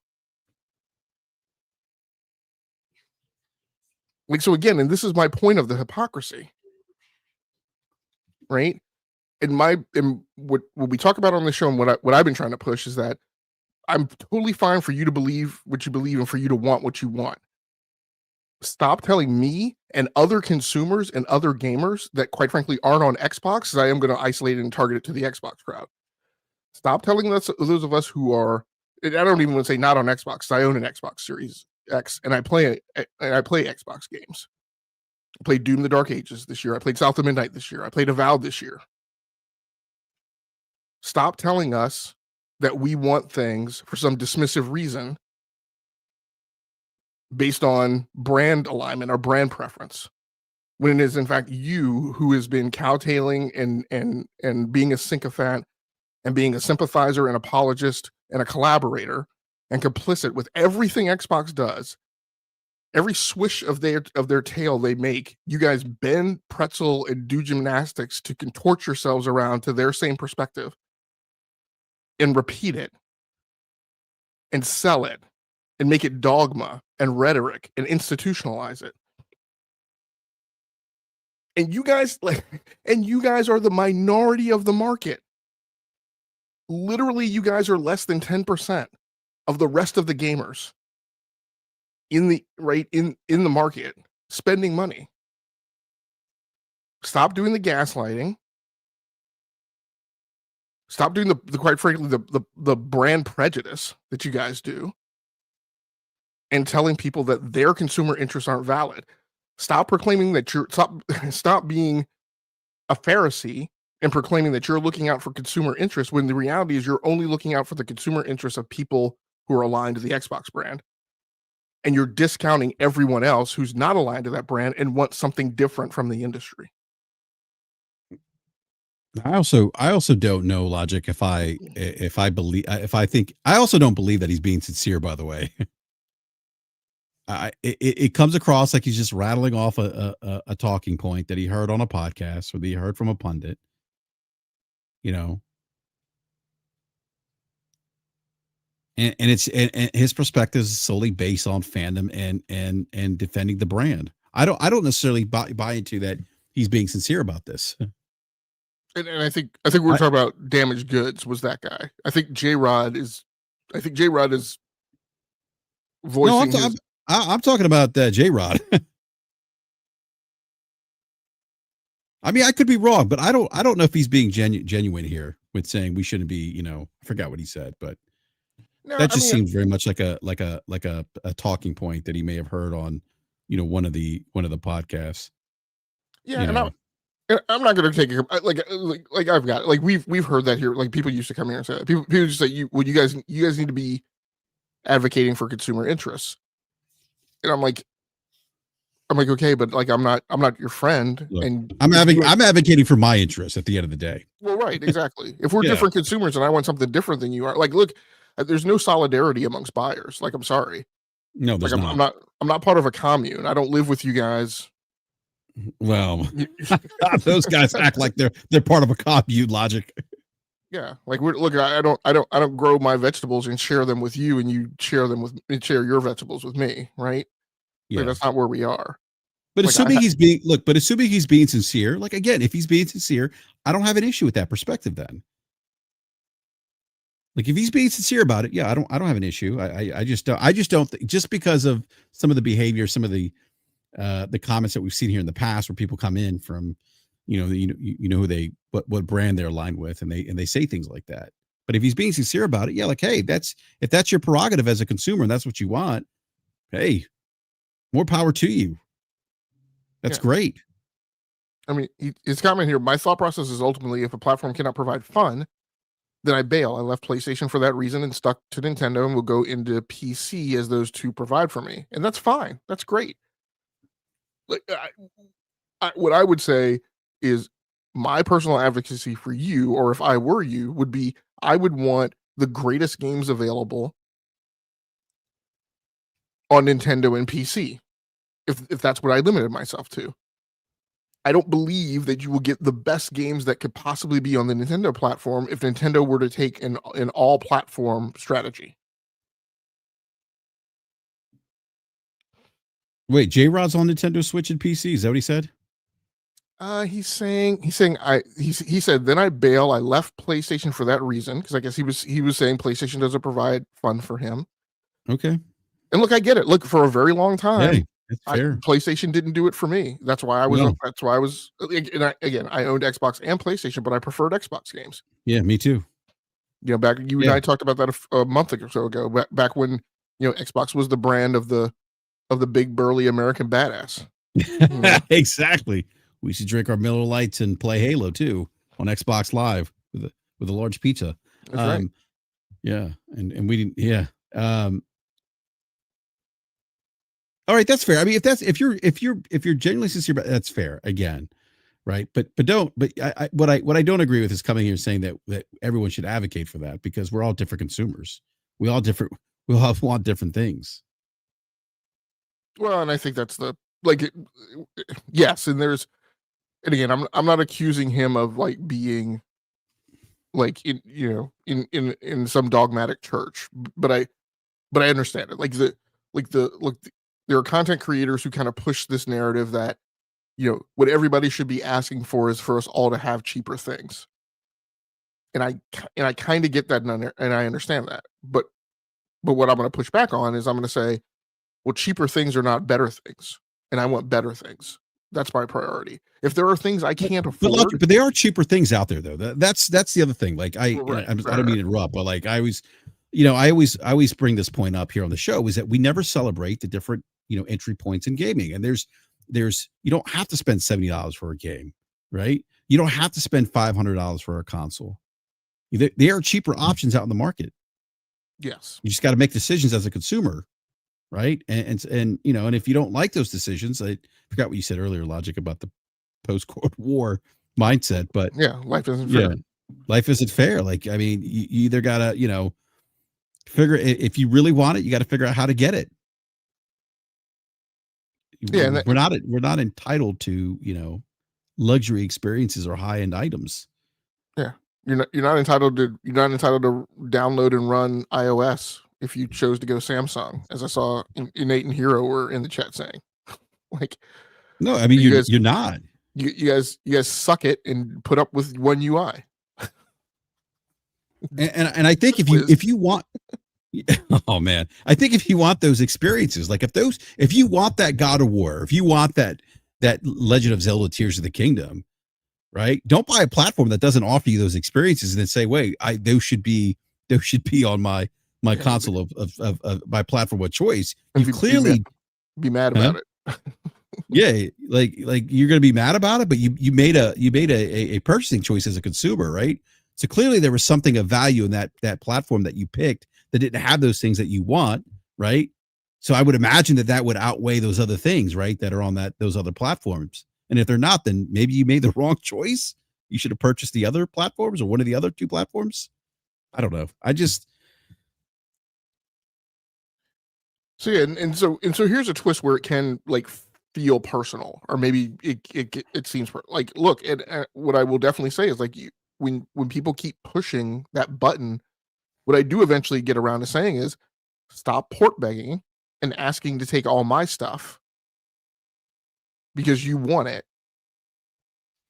when I feel like by giving it to you, it's going to make it worse. right? Stop saying that we all need to live in, because there needs to be more rent controlled housing. We all need to live in rent controlled housing. Well, I chose a path in life, and I've done things that were pointed at me not having to do that, right? And again, this is where it makes people very mad, but I'm gonna do it. This is where I start talking about the socialism of gaming. Stop saying everybody needs to have everything when I feel that that's going to dilute it, and we're all going to be running around in the same colored jumpers and pajamas, right? Because you want games on every platform. Look, we've said this on the show. There's no product differentiation, and every experience or every platform is homogenous, right? Then the only differentiation is price, and Pork bellies. that's pork bellies. Yeah, and I don't want pork bellies. I'm sorry. If I wanted that kind of experience, I'd be on mobile. I don't want a race to the bottom.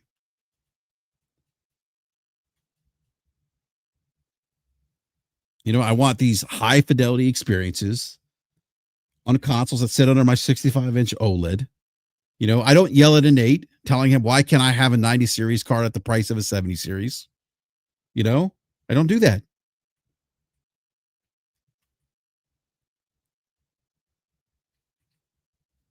Yeah, I'm saying some things that are some harsh realities, but look, I think I've told you this, right? There's a reason. There's a reason we're not members at the rec club, because anybody can go. So we eventually left the rec club to go to the country club because we wanted nice things. Don't come to the country club telling me everybody now don't come to the country club saying the country club is now nationalized and anybody can become a member, because it's the People's Country Club. There's literally there is a fundamental misunderstanding of capitalism, and I don't get it. Right?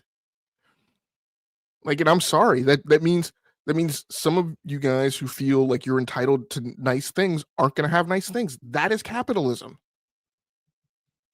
Capitalism forces you to make choices because it allows for companies to charge the price that they want for products in an effort to seek market equilibrium. And the market has spoken. The market has allowed this. This is the other thing that I get frustrated by. All these people running around touting this rhetoric. The suppliers didn't decide it. The market decided it. If the market found it unacceptable, then the market wouldn't buy it. Well, Logic, that goes back to my point earlier. Like if you're PlayStation or Nintendo, you're not spending hundreds of millions of dollars in exclusives for no reason. You're doing it because because there's a demand for it. Exactly.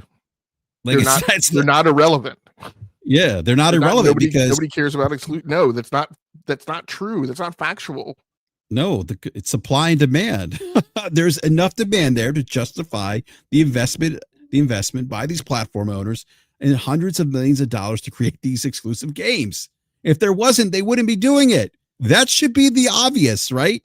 That should be the obvious. That's simple economics, Logic. It just makes sense. Exactly. It's basic economics. Simple math. That's the really funny thing. The simple economics and the things that they say just make sense. No, it actually doesn't. What you're saying actually doesn't make any sense.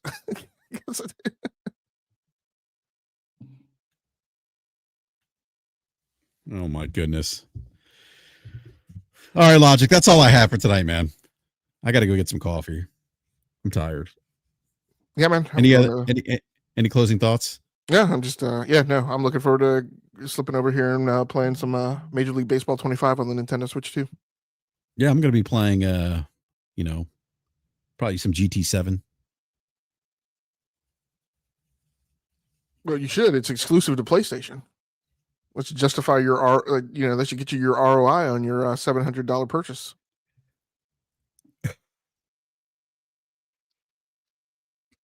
Thank goodness for trade-ins.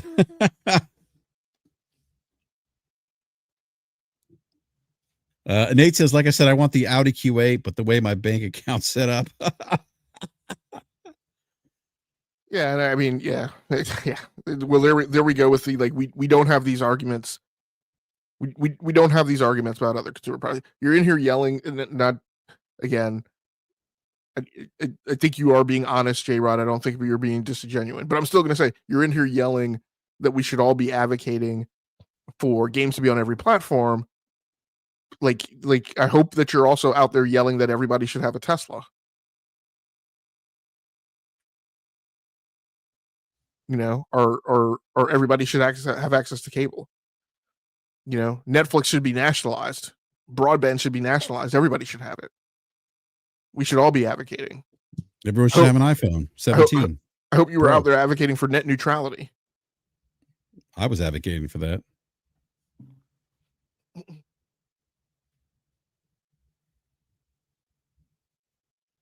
All right, Logic. Well, look, I want to go ahead and wrap up the show, but I want to give a big shout out to everyone in the live chat. We have a great live chat here. Every night that we have a live show, the chat comes in here and really has there's some really good conversation there in the live chat. So I just want to say thank you. Very appreciative of the support and everyone who comes out here every night to support us. It means a lot. So thank you so much. Please do the YouTube thing, hit the like button. If you're new, consider subscribing, hit the bell notification when you're alerted, so you're alerted when we go live. And also want to give a big thank you to my co-host here, Game Logic, aka Jim Ryan. Logic, always a pleasure, sir. Appreciate your time. I actually do have one comment that I want to mention and wrap up. Yeah. Just to take care of like the crazy who came by here, who insisted no matter what that Brap and I, that me specifically, but then also Brap and I jointly said the exact opposite thing that we said for the 3 hours of the last rant that was done. Yeah. Holy cow! Once that was just to summarize everything, we do believe in exclusives. We do believe exclusives are important. We do believe that there's demand on the market for exclusives. We do believe that exclusives are one of the things that causes people to make a choice in what console they buy. We do believe that once they've made that choice, that they are interested in seeing more exclusives come to that platform. We do believe that buying that console is the start of a long-term engagement that drives the person staying anchored in the ecosystem. And we do believe we personally as gamers want more exclusives, or want exclusives to continue happening. So I think that covers most of the basics. I don't know where that crazy person got all the, like literally, it sounded like he had Brap on the screen, but he had some Xbox content creators podcast coming in through his headphones. So I don't know how he got to that point, but just hopefully that clarifies everything.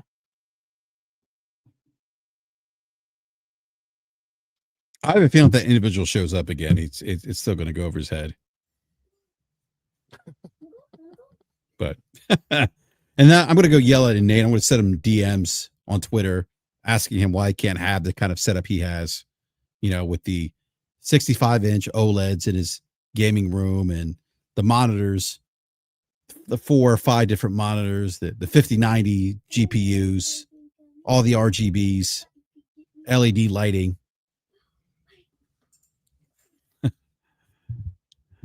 All right. Well, look, everyone, thank you so much again for watching the show live. For those who catch the replay, please hit the like button and leave your comments in the comment section below. Let us know what you think about exclusivity in the gaming and about the conversation we had here this evening. Logic, thank you again. Always appreciate it. And we'll be back. I don't know if I'm going to do a show Wednesday. It's the day before Thanksgiving. I don't know yet. I haven't. I know on Wednesday I said we would see you next Wednesday, but I'm not so sure if we'll do a Wednesday show because it's the day before Thanksgiving here in the U.S. So we'll see. But give me a follow on Twitter at Brap_podcasts. Logic, I don't know if you want to be found. If you do, let everyone know where they can find you. If not, I completely understand too. No, I don't need to plug because our podcast is on hiatus until the Sunday after Thanksgiving. So, gotcha. Okay, no worries. All right, everyone. Thank you. Yep, that's a good point. Is there a Brap next Wednesday? I don't know. I don't know. Maybe I haven't decided yet. So pay attention to Twitter and the YouTube. If you see a thumbnail go live, then you know that there's a Brap.